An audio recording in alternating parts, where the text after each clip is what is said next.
मैंने कहा ये हाफिज कुरान, अभी हाफिज कुरान हुआ है, मगर उससे पहले आगाज आपने देखा एक प्लास्टिक का कायदा है, कायदा बगदादी है, कायदा नूरानी है, या कायदा अलग अलग कायदे आ गए हैं, वो अलग अलग कायदे पढ़ रहा है और वो साथ में लेकर के जा रहा है। इसी कायदे पर मुझे बात याद आ गई, आज मेंबरों पर कैसे कैसे लोग तकरीर करने के लिए बैठ गए हैं। बोले सैयदी गौसे पाक मदरसे में पढ़ने जा रहे थे और आपके कायदा है आपके सीने से लगा हुआ था। मैंने फोन करके कहा हजरत ये बताइए कौन सा कायदा बरकाती था, या कायदा मदनी था, या कायदा बगदादी था। कहने लगे यार वो मेरे जहन में इस तरह का आ गया, उस जमाने में जो कायदा चलता था। मैंने कहा कौम की आंखों में धूल न झोंके, इसलिए कि जो गौसे आदम माँ के पेट से 17 पारों का हाफिज पैदा हुआ हो, क्या उसको अब भी अली बाता पढ़ने की जरूरत पड़ेगी? क्या उसको बासा पढ़ने की जरूरत पड़ेगी? कम से कम बोलने से पहले किताबें पढ़ के मेंबर पर आया करो, ये तुम्हारी जिम्मेदारी है। अब तवज्जो फरमाइएगा,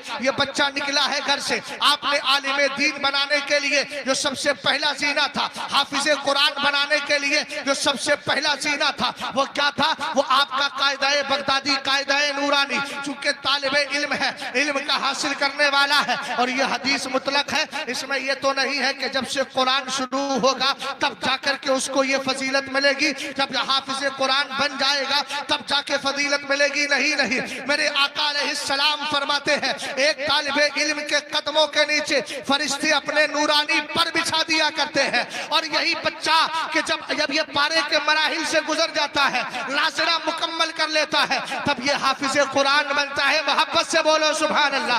हाफिजे कुरान बनता है, और ये हाफिजे कुरान जब तक दुनिया में है, अल्लाह ने इसके कदमों में वो बरकत रखी है कि अगर किसी कब्रिस्तान के करीब से गुजर जाए, अल्लाह ताला इसके कदमों की बरकत से कब्र वालों के अजाब को दूर कर देता है। और जब ये खुद हाफिज़े कुरान अपनी कब्र में जाएगा, हजरत अली फरमाते हैं इज़ा बाता हामिलुल कुरानी औ अल्लाहु तबारक व तआला इलल अर्दी अल्लाह ताकुली लहमा फतकुलु ई रब्बी कैफा आकुलु लहमा व कलामुका फी जौफी। फरमाया जब हाफिज़े कुरान का इंतकाल होता है, उसको कब्र में रखा जाता है, अल्लाह जमीन से कहता है खबरदार, तेरे अंदर हाफिज़े कुरान आ रहा है, इसके जिस्म को गलाना नहीं, इसके सीने को खाना नहीं।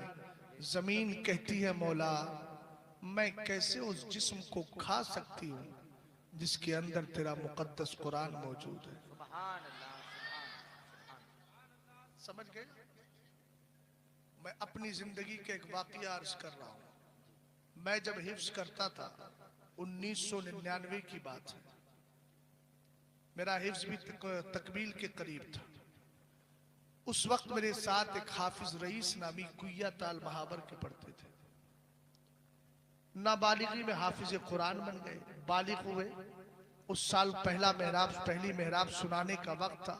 अचानक तबीयत बिगड़ गई, दूर की सरजमीन पर लेकर गए, हॉस्पिटल से आए तो एक बीमारी पहले चली थी कि बुखार आता था, दिमाग का पानी बन जाता था। चली थी ना, होश होगा आपको।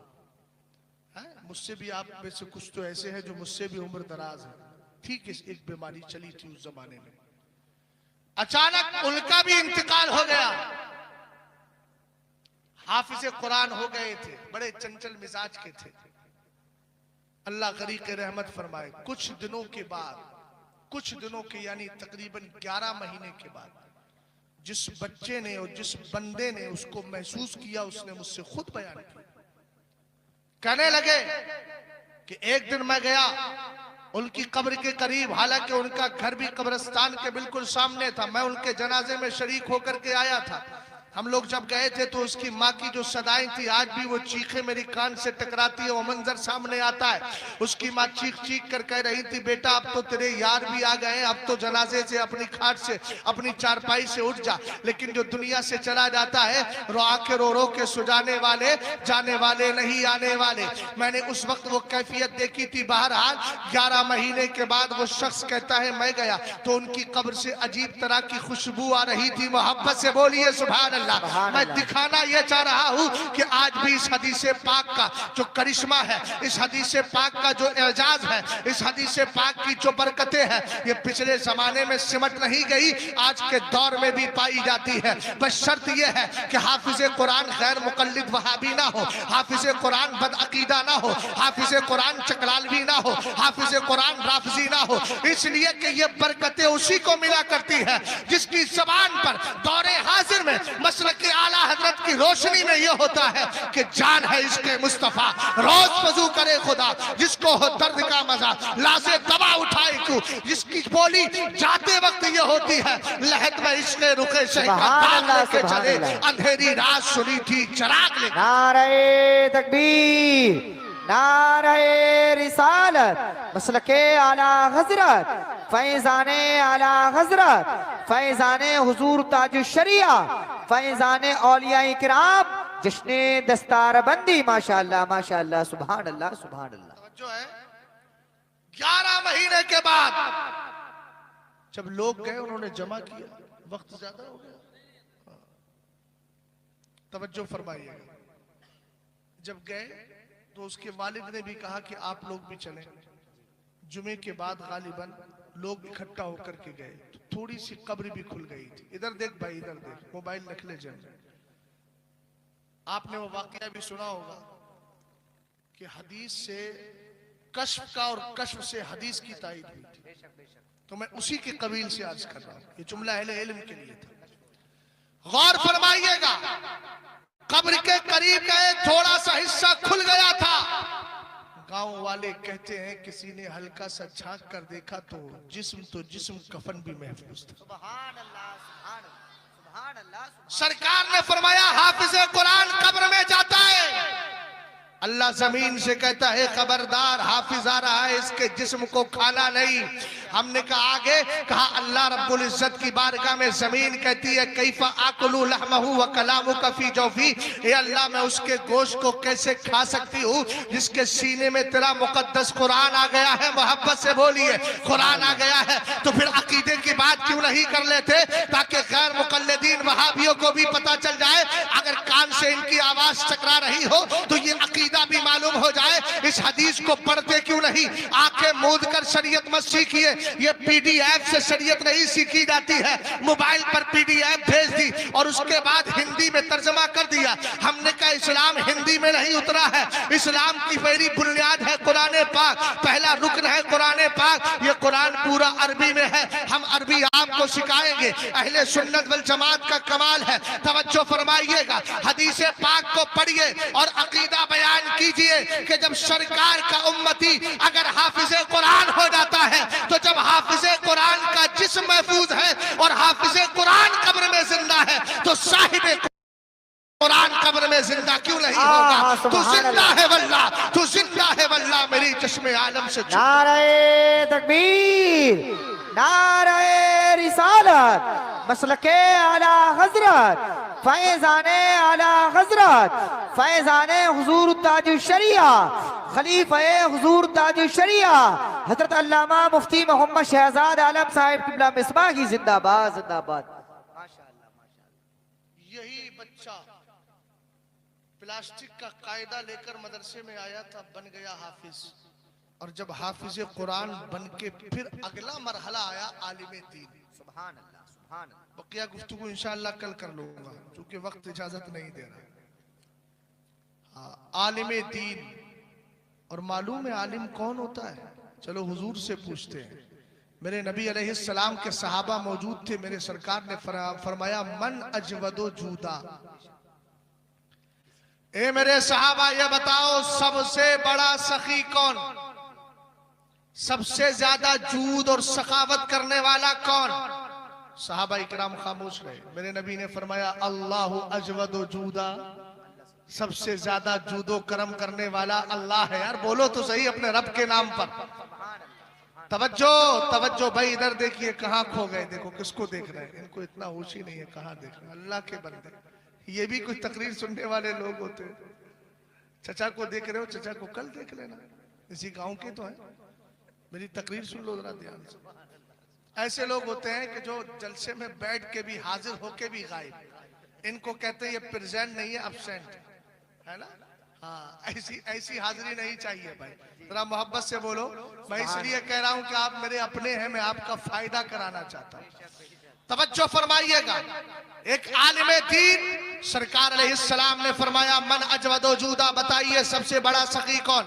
सहाबाई किराम ने कहा अल्लाह व रसूलुहु आलम, अल्लाह और उसके रसूल बेहतर जानते हैं। मेरे नबी अलैहिस्सलाम ने फरमाया अल्लाह अजवदो जूदा, सबसे बड़ा जूदो करम करने वाला, सबसे बड़ा जूदो करम करने वाला अल्लाह है। उसके बाद फरमाया सुम्मा अला अजवदो बनी आदम, फिर औलादे आदम में अल्लाह के बाद सबसे ज्यादा सखावत करने वाला तुम्हारा और मेरा नबी है। वही नबी जिसके लिए आला हजरत कहे खल्क से औलिया, औलिया से रसूल और रसूलों से आला हमारा नबी। कौन देता है, देने को मुंह चाहिए, देने वाला है सच्चा हमारा नबी। कहा उसके बाद मेरे नबी ने फरमाया सुम्मा मन अलिमा इल्मन व नशरहु, फरमाया उसके बाद यानी अल्लाह के बाद मैं और मेरे बाद इंसानों में सबसे बड़ा सखी वो है जो इल्म सीख लेता है, सीखने के बाद इल्म को फैलाता है। कभी जलसों में का तकरीर करके, कभी मदरसों में पढ़ाकर, कभी मस्जिदों में खुतबे देकर, कभी घरों पर जाकर दर्स देकर, कभी चौराहों पर बैठकर तबलीग करके, कभी अपने हुजरे में बैठकर मसले मसाइल सिखाकर, कभी फजर की नमाज के बाद बहारे शरीयत सिखाकर। सरकार अलैहिस्सलाम फरमाते हैं याती यौमल क़यामती कल जमाआ, जब ये कयामत के दिन आएगा ना तो अकेला नहीं, देखने में ऐसा लगेगा इतने कर्रो फर्क के साथ, इतने कमाल के साथ, इतने जमाल के साथ जब ये आएगा तो देखने वालों को लगेगा कोई अकेला नहीं, पूरी जमात चली आ रही है। हमने कहा क्यों नहीं आए, इसलिए कि दुनिया में जब ये तकरीर करता था तो इसके सामने कोई एक नहीं, पूरी जमात होती थी। इसीलिए अल्लाह नकी अल फी तफसीर सूरत अलम नशरा में इरशाद फरमाते हैं कि कयामत के दिन हाजी आएगा, अल्लाह कहेगा जन्नत में चला जा। नमाजी आएगा, अल्लाह कहेगा जन्नत में चला जा। सखी आएगा, अल्लाह कहेगा जन्नत में चला जा। मुत्तकी आएगा, रब जन्नत में भेज देगा। लेकिन जैसे ही आलिम दीन आएगा, अल्लाह कहेगा इसको रोक लिया जाए। वो हैरत ज़दा होगा, सब जा रहे हैं, मुझे क्यों रोका जा रहा है। अल्लाह फरमाएगा जब दुनिया में तेरे साथ पूरी जमात होती थी तो अकेला क्यों जा रहा है, अपने साथ अपने अफराद को भी लेकर के जा। हमने कहा यह इल्म है। और आखिरी बात सुने, बिल्कुल एंडिंग पे आ गया हूँ, इख्तिताम पे आ गया। आलिम का वकार ये है, आज के दौर में सोशल मीडिया कितनी तरक्की कर जाए, किसी मुफ्ती मैंग को नहीं सुनना है, किसी मिर्जा इंजीनियर को नहीं सुनना है, किसी कामरान शहजाद को नहीं सुनना है, किसी भी तारिक जलील को नहीं सुनना है, किसी तारिक मसूद मनहूस को नहीं सुनना है। ये सब के सब वो है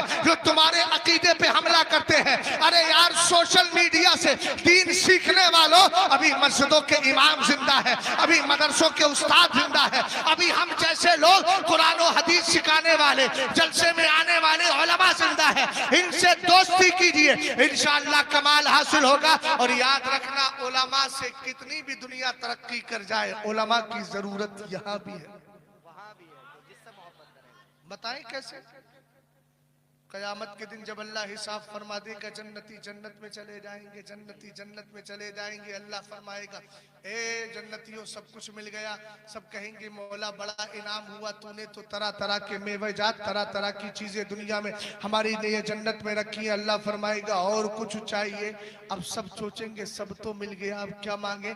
फिर कोई कहेगा नहीं, उलमा से पूछो जो दुनिया में हमारी रहनुमाई करते थे, अब भी रहनुमाई करेंगे। उलमा के पास आएंगे, उलमा कहेंगे रब की बारगाह में अर्ज करो सब मिल गया लेकिन तेरा दीदार नहीं। तो जब उन उलमा की वहां भी जरूरत पड़ रही है तो यहाँ दोस्तियां क्यों नहीं। सरकार फरमाते हैं उगदू आलिमन औ मुतअल्लिमन औ मुस्तमिअन औ मुहिब्बन वला तकुनिल खामिसा फतालिक। फरमाया 4 ही ऑप्शन है मोबाइल के ऑफरों पर जाने वालों, 2-4 ऑप्शनों को सामने रखने वालों कि यहाँ पर जो है ये ऑप्शन मैंने कहा सुनो, इस्लाम में 4 ही ऑप्शन है। उगदू आलिमन, आला हजरत का तर्जमा करूँ तो सुबह करो इस हाल में कि तुम आलिम हो, यानी पहली चीज क्या है, बनना है तो आलिम बनो। अगर आलिम नहीं बन सकते तो आलिम की बारगाह में बैठकर इल्म हासिल करने वाले बनो। अगर उसके लिए भी तौफीक ना मिल सकी तो आलिम जो बोल रहा है उसको ध्यान से सुनने वाले बनो। ए अल्लाह, अगर कोई आलिम भी नहीं बन सका, आलिम दीन की बारगाह में बैठकर इल्म भी हासिल न कर सका, आलिम जो तकरीरें करता था इतना काफिल था ये शख्स के आलिम की तकरीर भी सुनने नहीं जाता, उसको तो सुबह अपनी ड्यूटी की पड़ी थी, इस्लाम की कहा थी, तो मौला क्या करे। तो सरकार अलैहिस्सलातु वस्सलाम की हदीस बोलती है औ मुहिब्बन, चौथा ऑप्शन ये है कम से कम आलिमों से प्यार करने वाले बन जाओ। ये जो मस्जिदों में कुछ आते हैं नमाजी, इस इमाम की टांग खींच, उधर की टांग खींच, सफेदर रही, फला झाड़ू नहीं लगी, पानी नहीं आया, अरे मौलाना साहब किसी के बाप के गुलाम नहीं है, तुम्हारे इमाम है। और इमामों को सरों पे बिठाया जाता है गुलाम समझ के, उनसे चटाइयां और फला फला के। नहीं मौलाना हमने क्या कह दिया, मस्जिद के अंदर चटाई उठाना कोई ऐब नहीं है, तो मैंने कहा हुजूर आप ही उठा लेते। अगर उनके लिए ऐब नहीं है तो क्या आपके लिए ऐब था? 400-500 रुपये अगर देते हैं और घड़ी देते हैं तो इस घड़ी में आप हर घड़ी उनकी खिदमत लेना चाहते हैं, समझ गए ना? हाँ, इस घड़ी को समेट के रखिए, हर घड़ी आपका खादिम नहीं, इसलिए कि जुमला भी है सैयदुल कौमी खादिमुहुम अगरचे है, लेकिन जरा गौर करें जब मुसल्ले पे खड़ा होता है तो ये वही शख्स है जिसके पीछे आप कहते हो पीछे के पीछे आप कहते हो पीछे इस इमाम के। अब आपने तो पीछे इस इमाम के कहकर सना पढ़ ली, सुभानक अल्लाहुम्मा पढ़ लिया, जबान बंद हो गई। अब इमाम ही अलहम्दो पढ़ रहा है, इमाम ही कुल हु अल्लाहु अहद की तिलावत कर रहा है, वही सूरत मिला रहा है, वही कह रहा है अल्लाहु अकबर, उसके बाद सलाम फेर रहा है। मैंने कहा भैया अगर तुम्हारा थोड़ा सा काम कोई कोर्ट कचहरी में करके हाथ पकड़ के लेकर जाए और थोड़ा सा काम करवा दे, आप कहोगे मौलाना हमारे ऊपर एहसान किया है इसने, हमारी जमीन निकल रही थी उस जमीन को इसने बचा लिया। मैंने कहा जमीन कब्र तक जाएगी, बोले नाना। मैंने कहा कयामत में जाएगी, बोले नाना। मैंने कहा हश्र में जाएगी, बोले ना। मैंने कहा जन्नत में लेके जाएगी, बोले ना। ये तो मरने के बाद 60 साल में हमने इतनी ही तरक्की की, पैदा हुए थे 70 साल के बाद मरे, बस इतनी तरक्की की। कितनी तरक्की, जब आए थे तो जिस्म पे कपड़ा नहीं था, जब जा रहे हैं तो सिर्फ बगैर सिलाए कफन ही लेकर के जा रहे हैं। हमने कहा बस इतनी तरक्की की है, मगर आलिमे दीन की शान दे, जिसके पीछे मुसल्ले पे तू खड़ा है, वो तेरे मुसल्ले पे खड़ा है, तू उसके पीछे सफ में खड़ा है, वो कह रहा है अल्हम्दुलिल्लाहि रब्बिल आलमीन अर्रहमानिर रहीम। हदीस पाक के अंदर है कि जब अल्हम्दुलिल्लाह बंदा पढ़ता है, रब कहता है हमीदनी अब्दी, फरिश्तों गवाह हो जाओ मेरे बंदे ने मेरी तारीफ कर दी है। अब आपकी ज़बान तो बंद है, पढ़ तो इमाम रहा है, लेकिन आप जानते हैं सरकार ने फरमाया क़िराअतुल इमामी क़िराअतुल लहू, इमाम का पढ़ना मुक्तदी का पढ़ना होता है। और ये पढ़ने का फायदा ये है कि जब इल्म की नमाज कबूल होगी और इल्म के सदक़े में इंशाअल्लाह कल क़यामत के दिन तुम्हारी मकबूल नमाज हो जाएगी और ये जन्नत में जाएंगे। तो इन्होंने जो नमाज पढ़ाई थी, जो नमाज कबूल हुई थी, वही कबूलियत वाली नमाज तुम्हें भी जन्नत में लेकर के जाएगी। पता चला दुनिया में जमीन बचाने वाला सिर्फ दुनिया तक फायदा दे रहा है और एक आलिमे दीन तुम्हें कब्र नहीं बल्कि जन्नत तक फायदा पहुंचा रहा है।